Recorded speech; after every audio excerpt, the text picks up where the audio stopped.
morning, Chamber members. Welcome to Monday Minute for Monday, April the 26th, 2021. We're really pleased today to be joined by our board chair, Melanie Roberts of Northwest College. Welcome, Melanie. Thanks for joining me today. Thanks, Linda, for having me. I'm excited to have a conversation with you. First of many, I hope. Let me knock over the sign.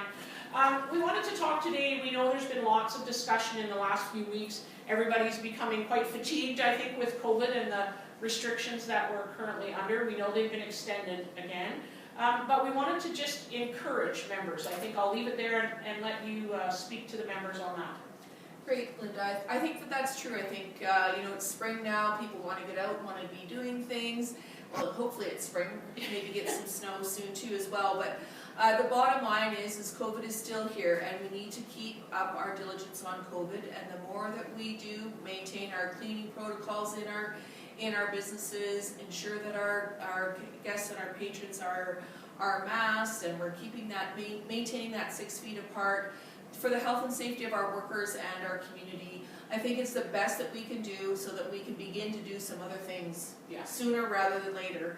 As the chair of the board, I'm excited to maybe get some events going as a Chamber of Commerce. And get out and about and meet businesses and get some networking back going on. And the sooner we all work together on these health and safety practices, the sooner we can get back to some sort of quasi-normal practices. So I strongly encourage business owners and patrons to follow the stated guidelines that they've been so good at putting in place right from the start. Yep, this last push to get us over the last mountain or the last hill. And I think the other piece that employers could do is to make sure that their employees are informed about the vaccine so that they make an informed choice to get out and do that based on the information that they have. The age groups are dropping very rapidly. That gives more opportunities. So just encourage every individual to make an informed choice about vaccination as well. Well, and of course on that, we know the provincial government did make a change to the labour regulations that required employers to provide a 3-hour window minimum. I mean, there may be exceptions to that, but the 3-hour window, just like our voting windows in elections, to allow them to get those vaccines and certainly those appointments when they're available, and by their age they're not going to miss employment income as a result of that. Yes, and it certainly doesn't take that long if you are able to make an appointment. In North Battleford, there's the BATC site is very efficient in getting people in and out. The longest time you're there is your wait time, so you really don't have to miss that full 3 hours as long as you're feeling well. So just strongly encourage everybody to make those informed choices.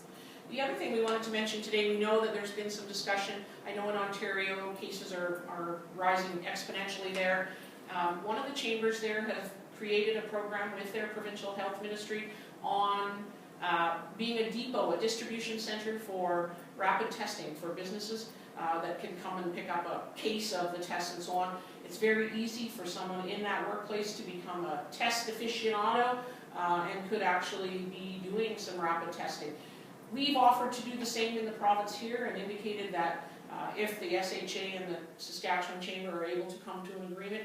Do you see members wanting, or do you think members would want to be part of that rapid testing process, and would you encourage them to do that if they could?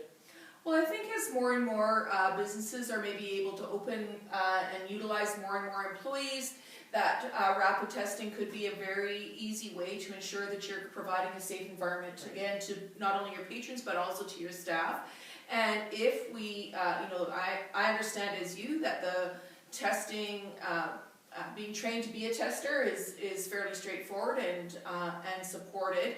And then if we are a depot, then it's very readily available. And you don't have to have storage, you don't have to have all those things, you just have to be able to access those testing. I think that, as we reopen more grandly, I think that that's a great opportunity for businesses to have that local availability. And protection for them as well. Yeah. I appreciate your time today, Melanie. I hope we're going to do this again over the course of the summer and into the fall season. And I want to thank everybody for their diligence in their workplaces to make sure that we're all safe. And I wish you a great week in business, and we'll see you next Monday. Thanks, Linda. Have a great week, everyone.